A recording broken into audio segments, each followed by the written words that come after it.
What's going on, guys? Welcome back to the channel. My name is Steve. I'm Lindsay. Today we're going to be checking out how Royal Marines conduct beach landings in the Arctic Circle. This video was suggested in the comments section of a previous video, and honestly, it kind of surprises me to see that the Arctic Circle would be a place that you would see Royal Marines training in.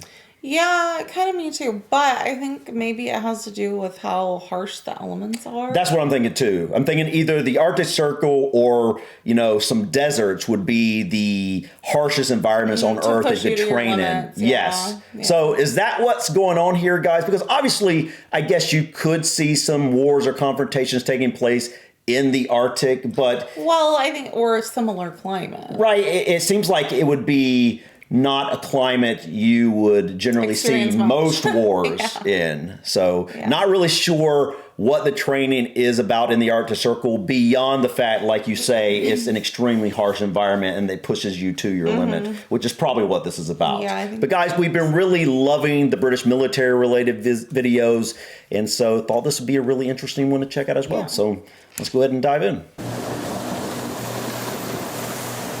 From 40 knots to zero in a matter of seconds, this fire support boat can stop in merely a boat length. Wow. It's in Helleborgen with 539 Assault Squadron Royal Marines, the UK's amphibious experts. With last year's exercise cancelled due to funding cuts, there's much to do. Some have never deployed here before, and the conditions are harsh. Okay, I must say, that looks really cold. Yeah. But that looks like a ton of fun to be on that boat, man. It would be fun, but oh gosh, it would also be just excruciatingly uncomfortable. Like, they're not even wearing any face protection. Yeah, it's got to be cold. I wonder how long they stay around here and do this. I don't know. It's just a case of wearing all the layers you can get your hands on, and bearing in mind the wind as well. We're doing 25-30 knots on the Orcs now. Massively reduces the temperature. You want to make sure that you've got no skin exposed at all. Gloves are an absolute must. We're doing a TAC-B rep, so basically wrecking the beach, making sure it's suitable for landing of our other crafts and to get vehicles and personnel off onto the beach and make sure it's safe for them to carry out the actions that they need to do. What you see here is unrealistic. The serious side to business for these Marines is covert, disaggregated, done in the dark and unphotogenic. But before they can train like that, they need to start with the basics, and that's done in the daylight. It's mega tactical, so it'll all be done at night, no lights on at all, as quiet as you can. Comes with its challenges, and also leaving ground signs is a big one. So this beach is not too bad with the stones, but obviously if it's a sandy beach, you can leave footprints everywhere. And like I said, doing everything in the dark comes with its challenges. It's just a case of knowing exactly where your kit is and what you're doing. They're generating experience, planning to develop their tactics over the next few years. And one of the biggest aspects of that is working with the Norwegians, not just using their infrastructure and environment. Norwegian divers are now collecting data from or below the water. And the Royal Marines recce guys are now collecting data from the waterline till the main road. So we're sort of trying to combine the two resources and make a product together. And today really is one of the first days where the Norwegians and the Royal Marines have worked side by side. You can see the diver just coming out of the water now. He's been doing a visual and a fingertip search of the beach, ready for the Royal Marines to come in with their landing craft. Oh, is he checking for danger for them? Is that what he's doing? I'm not sure. Or just maybe depth. Yeah, maybe. Let us know in the comments, guys, what exactly are the divers checking for before the Royal Marines can come in? Because from what I understand, all they're doing is training right now. There's no mission going on right now here. But this is still so interesting to me. Outside of it being a harsh environment, what would be the purpose of the training here? The good thing about diving is it's never colder than 1 degree in the water. It's never windy. Never colder than 1 degree. Celsius. Right now it's maybe 0 degrees right now. They would still be able to do this if it was 30 minus. it will just be worse for the guys on land, but the diver would have pretty much the same. Do you do this under the ice as well? Yeah, we do ice diving as well. Oh, no, the main man. reason to do ice diving would be to salvage vehicles who went through the ice. Oh, okay. Salvage, like rescue a vehicle? That sounds like it, yeah. Or, yeah, like Does he mean like a boat? some sort of shipwreck that went through the ice, or is it just talking about a boat that sank under the ice? Man, that would be scary. To, obviously, if you had a wreck in the ice, but to dive underneath the ice would be just an extra element of fear for me. Yeah, although I think you're probably coming from the thought of like someone getting trapped under ice under a frozen lake or something like that. The divers obviously have their oxygen tanks with them, but it would still be very scary. Still be yes. claustrophobic. Yes. Feeling. Yes, exactly. Because you're only going to have like one opening over here where you're going to be able to come. But you have your rope you're attached to, probably, I'm guessing. Like they just had them attached to some sort of rope. Yeah. I don't know. This wouldn't be a job for me. No. Me neither. No, definitely not. We're just establishing some baselines, some standard operating procedures, and just making sure that we have a realistic progression of training, that everything's safe. We're currently moving their vehicles. That's what we need right there. Boats, and we're doing joint reconnaissance of the landing sites. The landing craft can transport anything from a Land Rover to 32 troops. Crewed by 3 Marines, it's capable of 15 knots. The offshore raiding craft are much faster at 40 knots. How fast is that? Can carry both. I don't know. I was wondering that too because we're not familiar with boat speak. Yeah. So I want to hold on. I'm going to look it up. Okay. Okay. So 40 knots is about 46 miles per hour. Okay. I bet that does feel really fast out on the water, especially when it's cold. Yeah. I mean, like, I remember just a few days ago when we were spending a ton of time outside. Mm-hmm. When we were sledding. We weren't moving. It was just the wind. Right. So. And, you know, like, my face was basically blistered up from it. It was horrible. Yeah. And I can only imagine these guys without the face protection. Well, that's what he said. You can't have skin exposed. Yeah. But, I mean, obviously, it looks like some of them don't have their face protected very well. I know. The GPMG and 50 cal machine gun. The other, up to 8 Marines. The smaller Zodiac's ideal for the more covert insertions. Importantly, the craft are air portable, meaning the squadron can deploy anywhere. 539 offers a unique capability to UK defence. We're the only conventional forces who are both trained as commando infanteers and as craft operators. So our ability to deliver reconnaissance, troop movement and a whole range of other tasks to a standard expected Royal Marine is unique to UK defence. They'll be part of the 1,000 troops the government has promised to Norway for the next 10 years, integrating into Norway's defence plan. So is that what these guys are doing? They're actually integrating Training with the Norwegian. Yes, but it sounds like they're integrating to work with the Norway military. Yeah. In other words, it sounds like they're going to be stationed there for quite some time. The guys that are coming in from the Royal Marines that are. I wonder why. I thought maybe they were just coming up to train and then they're going back home, but it actually sounds like they're actually going There's a to be base or something. They're going to be stationed there, and are they just offering protection to the Norway military, or is it that they're actually just working with the Norway military? But they're not the only bootnicks on exercise in the Arctic. Further inland is Charlie Company of 40. Oh, that's cool.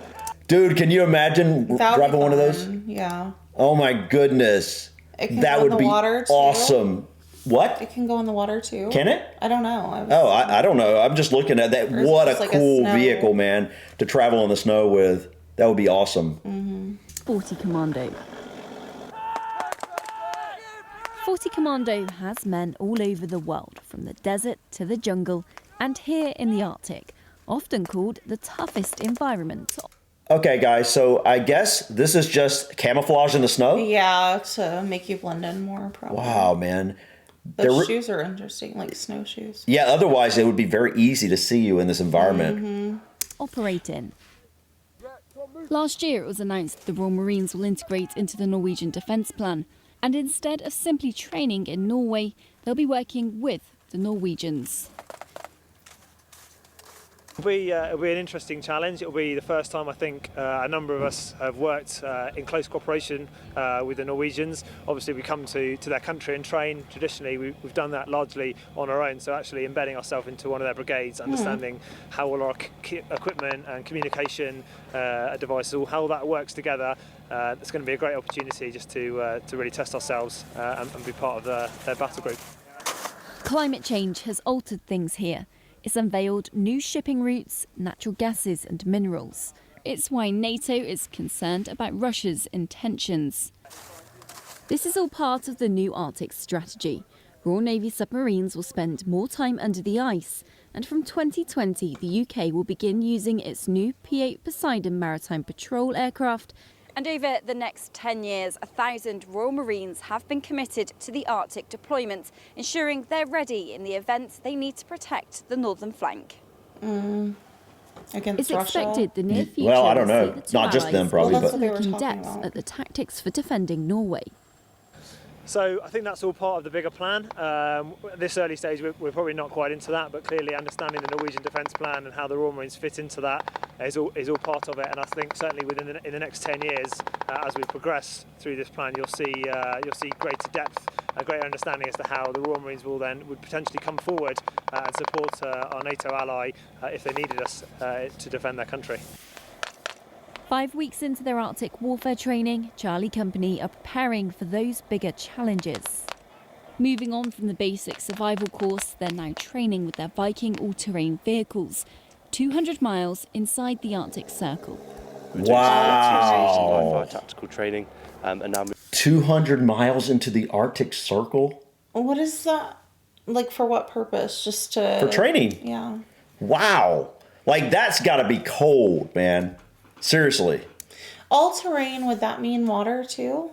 Or no? Well, I mean, I think light water. I don't think you're driving that into the lake. It wouldn't float. Right, I don't think It's it'll not float. amphibious. Yeah, it's not amphibious. Well, I don't know. Is it amphibious? I don't know. But like all-terrain vehicles usually mean that it can basically On go land, on all-terrain and land, and it can go over certain creeks and things like that. But no, it wouldn't be able to just necessarily go into a lake and float. Some of them obviously probably can, but that wouldn't be all-terrain vehicle necessarily. moving on to integrating with the Vikings. That's all so that we can be proficient soldiers when we move on to exercise Northern Wind, which we're working alongside NATO partners and allies as part of our collective That defense. vehicle's so cool, It's man. taking the men longer than they expected. The reason for which, the weather, forcing them to work in temperatures as low as -30. It's just the cold weather. Oh, So you man. start used to that, it becomes Minus natural 30? because you're operating here for quite. Hold on, guys. Minus 30 Celsius. Minus right? 30 Celsius. Yeah, I want to see what that is. Negative 22. Negative 22 degrees. It's interesting how it's pretty close in Wow. temperature. That's crazy. Mm-hmm. Oh, man. No. Harsh. No, man. That's Harsh for sure. That's definitely not my cup of tea. Maybe you and Sophia. You guys love the cold. For short bursts, maybe, but not for. I think Sophia would live up there. She loves that type of environment. She loves Probably the not cold. all year round, though. I don't know. She loves the winter. I just asked her the other day. She said she'd be happy to be in winter all year round. So I don't know. Me, I like a little bit of warmth, but Quite a while, it just becomes normality. So you just go on here, get on with it. Not everyone here is an Arctic Oh, that'd be veteran. fun. For some, it's their first time on Dude. skis. This here is skijoring. skijoring. We've all done that on our novices course, so that's quite interesting. That'd be fun. Where and why would you use that? So you could use that if you needed to get to a position where the ground was fairly good and you had a short amount of time to get there, and you needed to dismount to go in assault position or to form up with another team, section, troop. Okay, so that's really cool. By the way, that would be a lot of fun. Well, but not in a war no, scenario, obviously but not. Yeah, not in but, training. but in training, I think it would be fun, and just in general. Mm-hmm. But I was curious of why they weren't actually just in the vehicle and what would be the reason for that. But it sounds like it would be like you're If trying you to need get to get out somewhere quick, and you need or- to get off quick to go And somewhere. somebody needs to go this direction, somebody needs to go that direction, Right. without drawing a bunch of Maybe teachers. maybe you come up to a hill and you're down, like going down a mountain, and then you can ski off in different directions or something like that. Let us know in the comments, guys, if you know exactly what the reason for this is. Then you could use that as a really quick way of transport for exfil or going into a position. That's cool, man. put. In March, 7,000 NATO troops will descend on Sweden. The Swedes and Finns will try to protect their land, while the UK, the US and the Norwegians will act as a large US was up there too. force from the east to see just how well those borders are protected. It's going to be the first time we operate alongside Norwegian forces. We're going to be under the command of the 2nd Battalion, which is a Norwegian battalion, and we're going to be in Brigade North, which is an armoured brigade. So it's going to be interesting for everyone working with armoured and Norwegian forces. If the worst was to happen, then we would be fighting in these climates. So going into that's true, probably level exercise like that with the people who live here, who work here, who've always excelled fighting in this environment, to see how we fare will be, I think, really interesting. Good, it should be good exercise. It'd be nice to use the Vikings, get out there and do some good training. So yeah, looking forward to it. The lessons from that taken forward to next year, when the bigger UK Arctic exercise, Cold Response, begins. That was really interesting. I can't imagine actually training in that. No. It would be very mentally challenging. I would think. I mean, like, looking at it, I'm like, oh man, looks fun to drive that vehicle. Minutes, it looks fun to be on those skis, but yeah, like after a day of it, it would be. You'd be over it. Yeah, I'd be over it, man. Like, that's a very, very harsh environment to be training in. But, you know, like you said, you know, in the worst case scenarios, you would be there, and you'd be deployed and fighting up there in the Arctic. And, you know, and it's definitely an advantage, like you said, to finally be training with the Norwegians who are used to that environment. And right. There would can give you tips and tricks. Yeah, there would be no other people that would be better to train with in an environment like that than people that, you know, have been into that environment forever. Yeah. But I can imagine this would take quite a bit of time to acclimate. You know, I'm also interested to see kind of the exact opposite of this and see them training in the really desert. Hot, yeah, because that would be equally another mentally hard. Challenging. I honestly don't know which would be harder. I mean, like, I think both definitely have their drawbacks, but I feel like I think the Arctic may be harder. Yeah. I think so too, because you have so much more gear you have to wear probably, and so much more cumbersome to exist in, like to get around. You have to get through all the snow and... But then there's the thing, to warm up, you put on gear. You can't take off your gear in the desert, so perhaps the desert would actually be a harsher environment. I don't know. If you have spent any time training in either of the environments, the Arctic or the desert, let us know in the comments what you feel would be the harsher environment to train in or to battle in. Yeah. I think both have their merits, which would be harder. Either way, much respect to people who can do this. Yes, this definitely wouldn't be a fun experience after a while. Anyways, guys, let us know in the comments what we should check out next in terms of military-related videos. Really enjoying this topic, but I think that's it for us today. Yep. Thank you so much for stopping by. Please click that like button. Feel free to drop your comments or suggestions about this video or others. And don't forget to subscribe to continue to follow us on our journey to discover anything and everything about the UK and Ireland. Until next time, peace.